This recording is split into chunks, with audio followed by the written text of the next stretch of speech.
Alright, people, welcome back to the channel. I know I haven't posted a video in a long time, but we are back on the channel today, and we're, of course, going to be talking about Real Madrid. I'm a little bit, I wasn't doing anything today, and I was like, I haven't recorded a video in a while.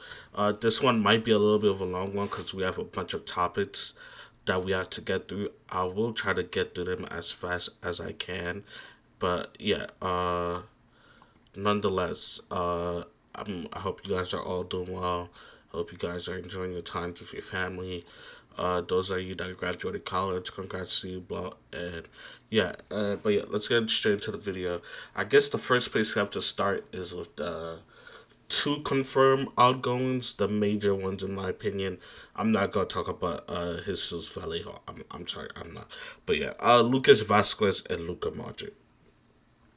Now, Lucas Vasquez, I think we all knew it was his time was coming to an end, and that it was just basically time to go.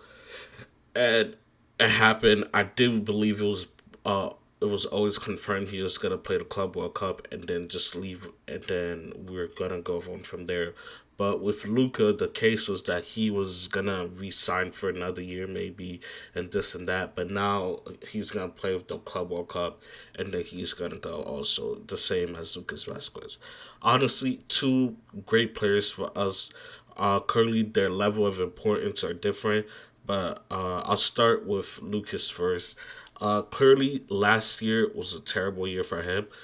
I mean, last season, whatever you want to call it, current season, last season, whatever you want to say, was a terrible year for him, and no one is gonna deny that. No one will come to you and tell you that it's not true.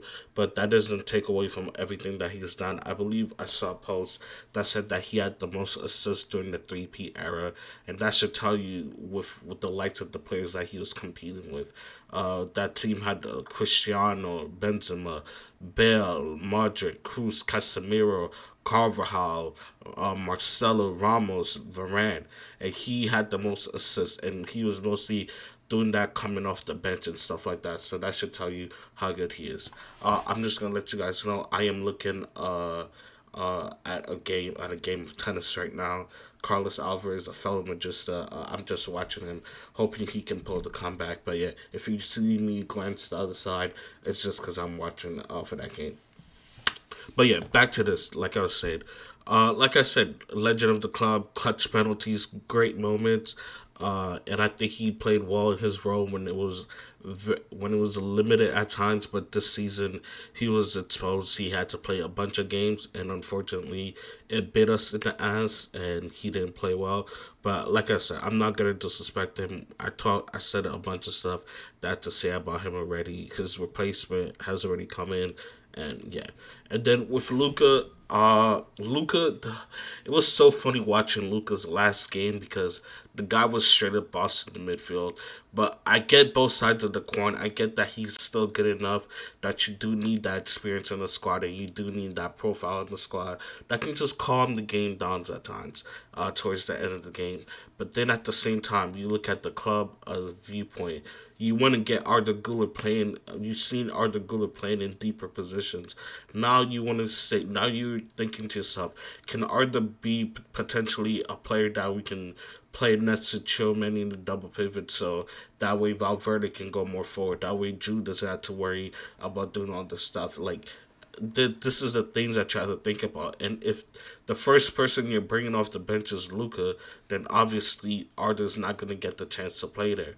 And it's frustrating to see a legend go out that way, but because of the type of season that we had, in my opinion. But at the same time, we have the Club World Cup. He can go out with a bang, win that trophy. He's had a great career. He's the best midfielder in Real Madrid history. That's undisputed. He's a legend at the club. He's had his hand in every single one of our Champions League runs, whether it was the assist of Ronaldo in the final versus Juve, the Latissima assist. He had to Sergio. The when he bossed Liverpool in 24 when him and Benzema was going crazy. He was there at the heart of the comebacks against Chelsea, the PSGs of the world. Like I said, he's a legend at the club.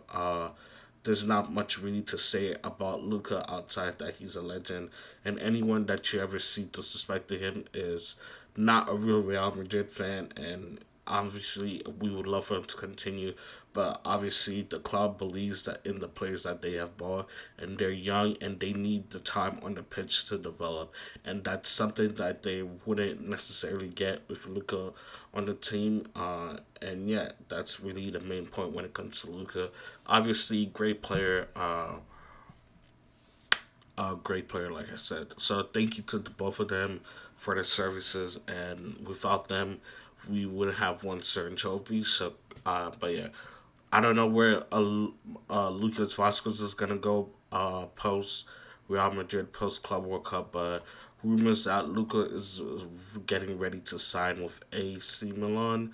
So we'll see what happens with that. But yeah, I wish nothing but the best for them. Hopefully they continue to play out well. I know Luca is chasing that dream to win an international trophy.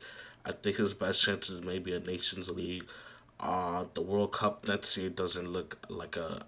There's just way better teams out there, in my opinion. But yeah, like I said, congrats both to them. I said that plenty of times already.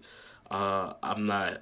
Once the season was over, my negative feelings towards Vasquez ended. So, yeah. Uh, who are we moving on next to? Oh, the brand new signing of. Let me just do this. Yeah. All right. Well, I should guess I should talk about Carlo too. Let's talk about Carlo since he was a major player and for us. Let's just do this. I just need a picture of him. That way, when I'm marking the streams, for what's it called? I guess this is fine. Carlo Ancelotti, brilliant manager, helped us win two Champions League in his comeback. A couple La Ligas, I believe. I think it was two. Copa del Rey, basically won every single trophy again. Like I said, brilliant manager, but it was just time to go. It was getting stale. The it felt like the players weren't progressing like they should have, and I don't want to hate on him. Like I said, he's a good manager. He's doing. Hopefully, he does well for Brazil. Hopefully, he gets Vinny clicking like he's supposed to. And yeah, like I said, my thoughts on Carlo has been said in plenty of the videos. That's probably why I didn't even mention him the first time when I had the pictures up. But yeah, congrats to Carlo. Good career. Hope he does well for Brazil. All right, Xabi Alonso. Where should we start with him? The first thing that I like from Xabi Alonso, first of all, can we talk about how handsome our manager is? He's not bald. He has aura. Look at this guy, bro. Just pure aura. But yeah, let's get serious. One of the first things I remember him saying in his press conference was that he wants Madrid fans to enjoy watching Real Madrid and to have a sense of pride and things like that. And you compare that to Carlo, who's telling us that we need to suffer and things like that. Like I know we've had a lot of success and stuff like that, but come on, man, like. Like at the end of the day, Madrid fans like we care about results, but it gets to a point where the results don't usually cover up everything. When you see when it's way too many comebacks and stuff like that. Like you have the players in your hand, available to you to be a better squad, and that's something I thought that he didn't do well in terms of Carlo. But let's see what Xabi Alonso can do. I'm very excited about his signing as the new manager. I have some ideas on the way things are gonna work, in my opinion.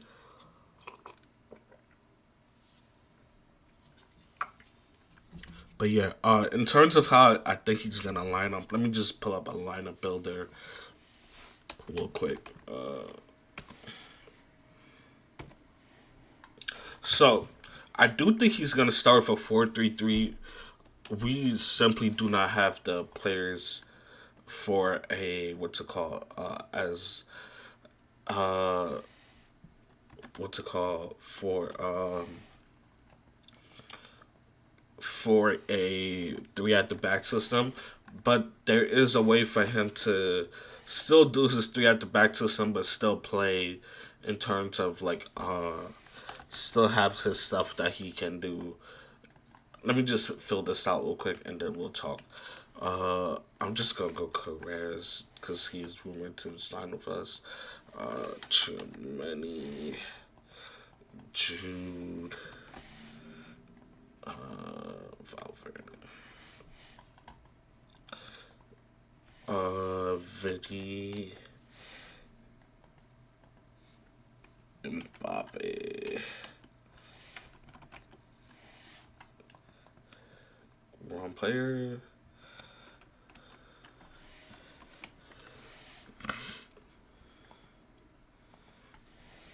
We'll just put Rodrigo here for now, but there are a lot of rumors that he could leave and stuff like that. So yeah, okay,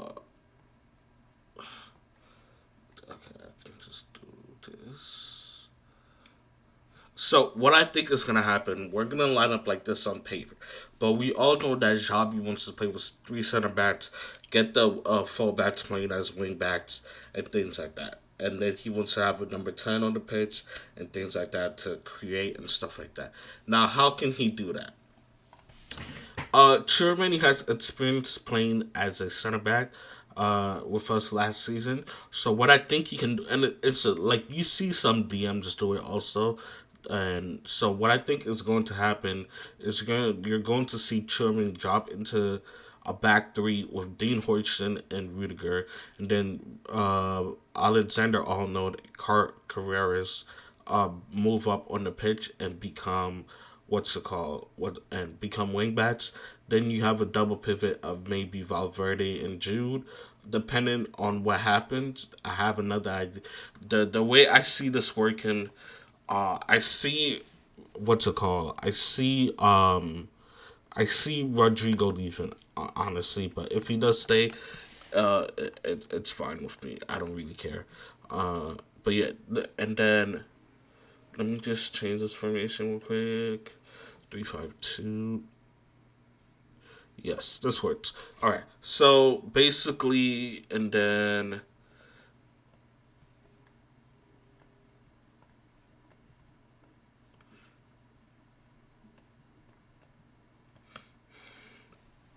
so I actually think this is how we're going to line up. When Germany drops into the back three, into the center back position in possession, and this is how you tactical talk. You don't have to really listen to the stuff if you don't want to. But what I think is going to happen is Germany is going to drop into the back to the back four with Rudiger and Huijsen, former back three. Carreras and Alexander position themselves as the wing backs. Arthur Gula and Valverde are become a double pivot. Jude stays as the number 10 naturally with Vinny and Mbappe up top. But another thing that you can do, because he has talked about Jude as a center midfielder, so what you can do is just exchange Jude with Arthur Guler, play Guler in the 10, play Jude in the double pivot with Valverde, and that works equally. Like it works perfectly fine. And then out of possession, you can slide Arthur Guler back into the right wing position and Chumeni into the center back into his DM position, and then everything goes back to the 4-3-3. It's very simple. It solves the problem of not having the extra center back and keeping a certain players on the pitch, in my opinion. And then the biggest thing for me is Mbappe and Vinny. This is probably their best. The only way I see that the attack working, because simply you cannot have them playing as like in a as like in my opinion, you can't have Mbappe playing by himself up top. It doesn't work. With Vinny there, he's able to help attract players like him and what's it called. Vinny has shown that he can play as a striker. He did it well last season.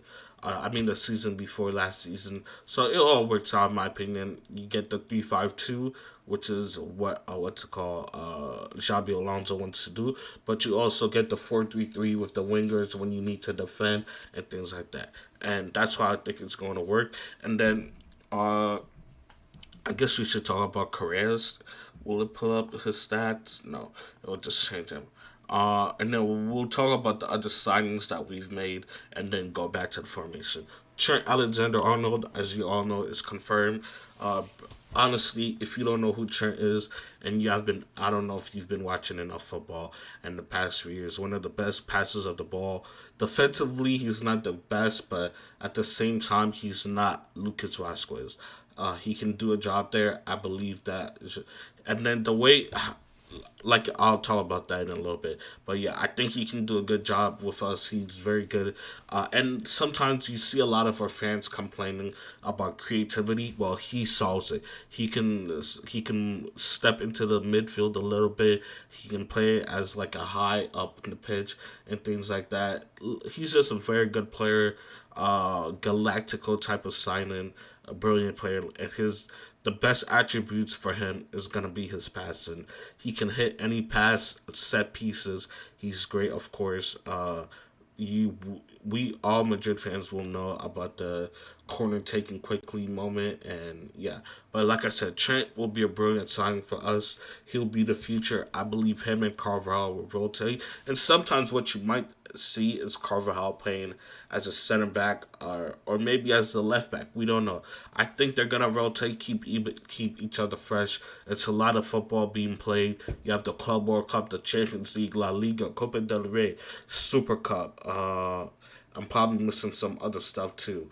There's a bunch of competitions. You also have the World Cup coming up, the international stuff coming up. It just helps the players stay fresh and rotate, keeps injuries as less of a risk. Because the players are more fresh and stuff like that, and they're able to perform better, in my opinion.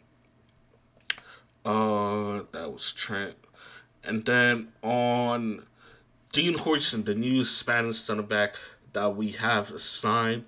I watched him for the first time properly versus versus France, and he was brilliant in my opinion. His best attributes are probably playing out of the back with the ball at his feet. He's very comfortable with that. So if you're Rudiger is not the best with that, so pairing him up is like the perfect what's it called? It works perfectly because he can play the sweeper keeper while Rudiger is being the more aggressive keeper and stuff like that. He can clean stuff up back there. He's very good in the box. He's a good in terms of set pieces. He scored a goal for Spain the other day that was disallowed. It was a header, I believe. So he's good on set pieces. I liked what I saw from him. He looked very composed, and he can dance. He has the vibes. He has like I think he'll be a very good signing for us. Uh, when Rudiger leaves, who his partner will be, I don't know. Whether it's Asensio, or whoever it is. Maybe we'll buy somebody else. I don't know, but it'll be very interesting to see who that partner is. But like I said, this is a signing that needed to be made. When a bunch of my videos of what I said, we needed a new right back, we needed a center back. I said we might have needed two center backs, and we needed a left back. He's a center back that we needed. We got the right back in Trent. We got Carvajal back.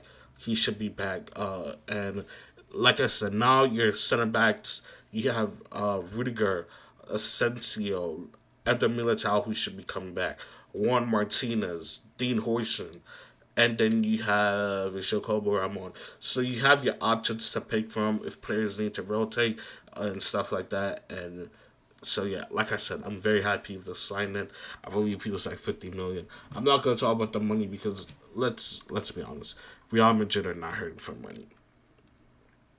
All right, and then last but not least, this guy's name is Franco.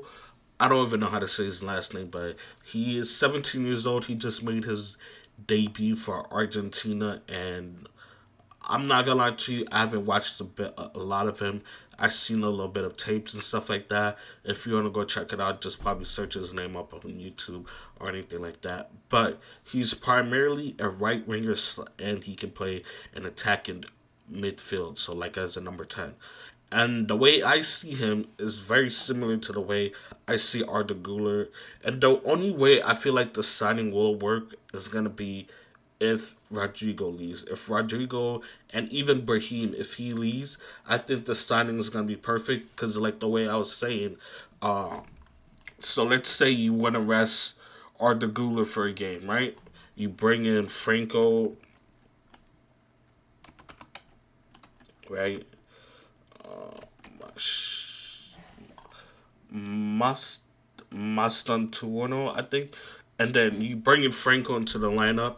You have Drew play with Valverde in the double pivot, and now you have somebody that can play as the number 10 or in the right winger. Very good crosser of the ball, very good stuff like that. Like I said, I'm not gonna put too much pressure on him. He's only 17 years old. What he does is gonna be. We'll see what he's gonna do. Like I said, I haven't watched much of him. I just understand the profile that he is, and Dave. I've been told that he plays very similar to Arda Güler, but he might be a little bit more on a physical type of player, more like explosive, more athletic and stuff like that. So that would help. But yeah, like I said, if Brahim and Rodrigo leave, you have your options for both the right wing and the 10 that are very similar to each other. So when you take one out, the other can come in and it works flawlessly. And one of the main things that I want to see from this team is them being able to be more fluid, be more rigid, be not be so stiff and remain in the same positions. Because I feel like that's something that we did with under Carlo, where we like everyone knew their position, they just stayed there. Like move around, take somebody else's position. That person take up your position. Like you see the way PSG play. Hakimi is that striker. Next thing you know, Dembele's in midfield. Somebody else is our right back. Neves is our right back. Just play beautiful football. Like I said, I think the squad can work. Valverde, you have players that can play in multiple positions. I didn't even bring up guys like Camavinga who can come in for Valverde and Tchouameni and rotate with them. I didn't even bring up guys like Carvajal who can probably play as a center back, as an emergency center back if you need him to, who can also rotate with Trent, like I was saying. And then we have Carreras. We don't know what's going to happen with Ferland Mendy and Fran Garcia, but it'll be very interesting to see what happens. But you have three left backs now. You can figure it out. You also have the kid from the academy that Xabi Alonso is going to be taking with us to the Club World Cup. So right now we have a lot of options. I think the future of Real Madrid is bright, and I have to give somebody credit. Florentino Perez.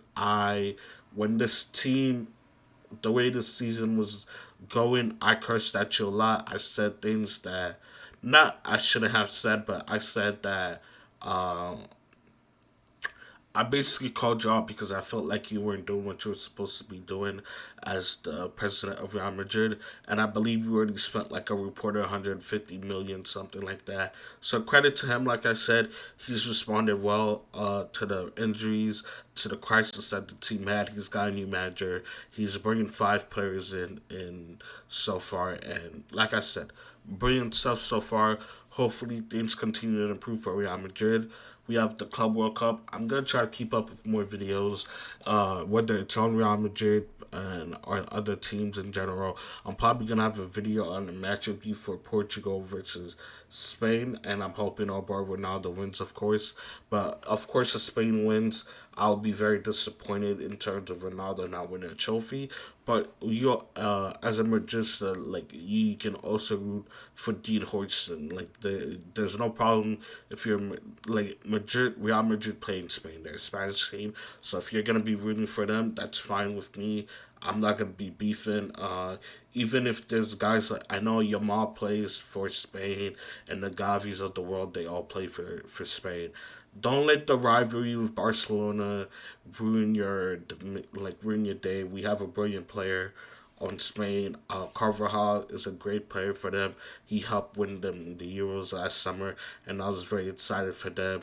Even a guy like Isco is back in the national team, which I'm very excited for him about. So, like I said, there's gonna be a loser here, and if you have your preference, you have your preference. But like I said, if you're a Real Madrid fan, it's basically a win-win. One might be more of a win than the other, but at the same time, it's a win-win. But yeah, like I said, this is probably gonna be it for you guys for this video. I will be back with another video. But outside of that, I hope you guys enjoy the rest of your day. And God loves ya and peace.